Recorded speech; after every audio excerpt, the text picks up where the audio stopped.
आदरणीय उदय प्रताप सिंह जी, पार्टी के हमारे प्रदेश के अध्यक्ष नरेश उत्तम जी, राजेंद्र चौधरी जी और सभी हमारे पत्रकार साथियों, मैं सबसे पहले इन साथियों ने जिन्होंने जान बचाई है, मैं उनको बधाई देता हूं, उनको धन्यवाद देता हूं।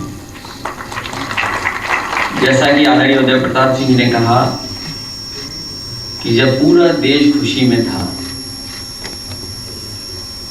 तो सोचिए उन परिवारों पर क्या गुजर रहा होगा कि जिनके परिवार का मुखिया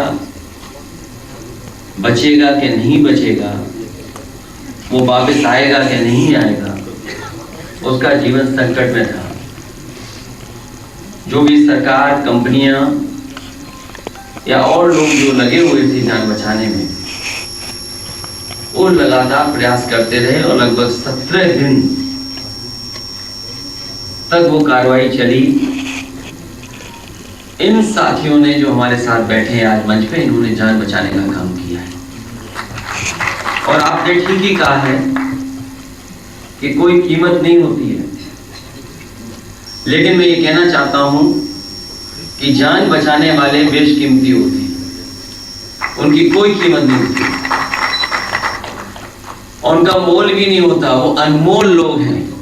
तो आज जो हमारे साथ यहाँ बैठे हैं वो अनमोल नौजवान साथी हैं जिन्होंने अपनी जान की परवाह न कर करके जान बचाने का काम किया। मैंने जब एक अखबार पढ़ा और उसमें इनके साथी ने जो कहा था, वो लिखा हुआ था अखबार में कि अकेले हम ये काम नहीं कर सकते थे,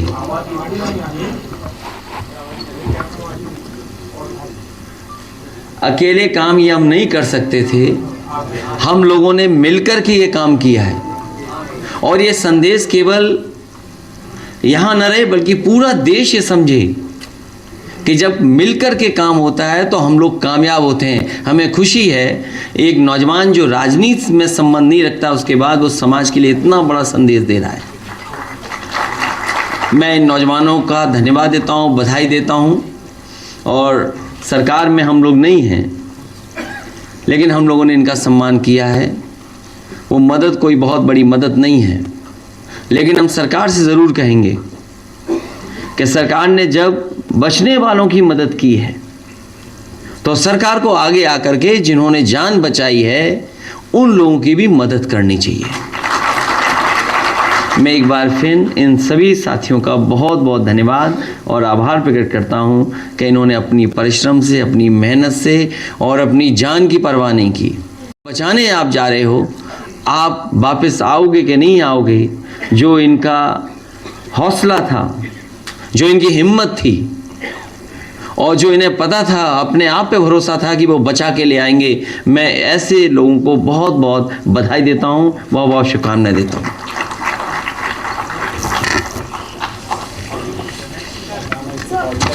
सवाल मेरा ये है कि आज जयंत चौधरी लखनऊ में थे, उन्होंने कहा कि आपकी तारीफ करते कहा कि काबिल से चाहिए आपको सम्मान दिया जाए और जनता पार्टी जरूरत है। अब सवाल इस बात का उठता है कि यूपी की सियासत की सुर में फंसे लोगों को आपकी जो लिबरान है वो कैसे निकालेंगे? मैं समझ ही नहीं पाया। सवाल मेरा ये है कि आज जयंत चौधरी ने अपनी तारीफ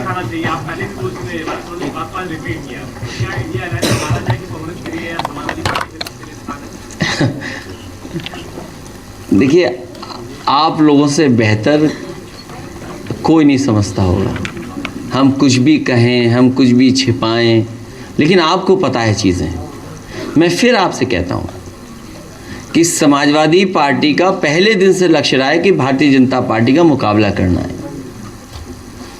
और जब कभी भी हम लोग साथ आए किसी दल के, पूरे सम्मान के साथ आए, तो भविष्य में भी हमारी कोशिश होगी समाजवादियों की कि और लोगों का सम्मान करते हुए साथ लेकर के भारतीय जनता पार्टी का मुकाबला करेंगे। सर, आज बीएसपी ने दानिश अली को निष्कासित कर दिया पार्टी से, जबकि उनके खिलाफ रमेश बिधूरी ने बहुत स्ट्रॉन्ग वर्ड्स यूज किए थे पार्लियामेंट में, क्या कहेंगे?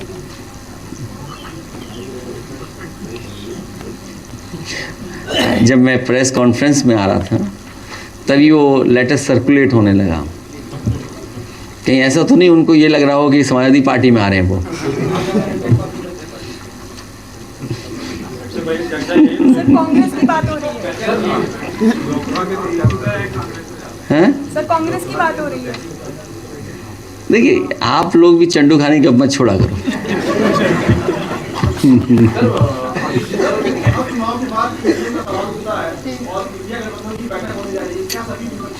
देखिए जो नैरेटिव बनता है वो आप भी जानते हो, वो ताकतवर है उसमें नैरेटिव बनाने में।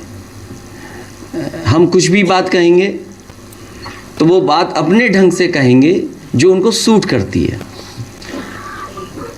मैंने कई बार कहा कि हम लोग टेक्नोलॉजी को समझते हैं और हम लोग भी टेक्नोलॉजी के साथ ग्रो हुए हैं। ये वो उत्तर प्रदेश है जिसमें समाजवादियों ने सबसे ज़्यादा देश की सबसे बड़ी कंपनी। अभी 5 राज्यों में नतीजे आए हैं, क्या कांग्रेस अभी बड़े भाई की भूमिका में है? क्यों ऐसे सवाल पूछते हो तुम? हम लोग काम करने दो। अरे सर बहुमत मिल गया, सरकार भी बन जाएगी, क्यों आप टेंशन में हो? चलाइए चैनल में जब तक तो अच्छा है ना, तब तक कुछ कुछ न्यूज़ चलती रहेगी। अरे जब बहुमत आ गया और परिणाम आ गया, अब सरकार बनने में बन जाएगी सरकार। सवाल वो नहीं है, सवाल ये कि सरकार कैसी चलेगी। यहाँ कितना वादा किया, आय दोगुनी हो जाएगी किसानों की, क्या आय दोगुनी होगी किसानों की? महंगाई कम हो जाएगी क्या? सिलेंडर वहाँ तो सस्ता कर दिया, मतलब यूपी में सस्ता क्यों नहीं कर रहे हैं? अभी चुनाव आएगा, सीधा अकाउंट में पैसा पहुँचा देंगे किसी बात को लेकर के।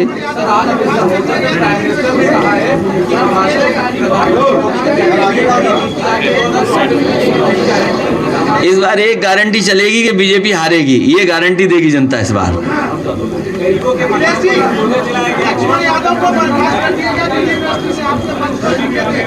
अब उनका रास्ता खुल गया है, वो जो चाहें सो करें। और इस तरह का भेदभाव हर जगह लोगों को महसूस करना पड़ता है।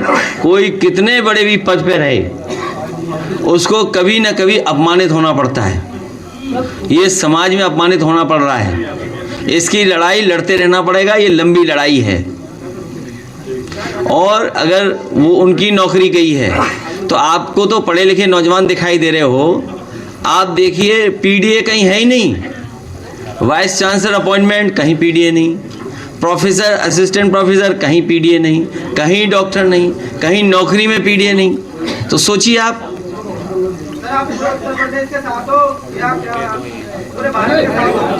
अरे आ जान तो कोई सीख रहा है पत्रकार, पूछ ले भाई। 11,000 लोगों के बेरोजगारी हैं? 11,000 लोगों, 10,792 लोगों को दिल्ली सरकार ने बेरोजगार कर दिया। 10 लोगों की मृत्यु हो चुकी है। 500 किलोमीटर चल के सिर्फ कहाँ पर है? लाओ इसका ज्ञापन ले लो भाई। आयो ज्ञापन ले लेते, इसका ज्ञापन ले लेते।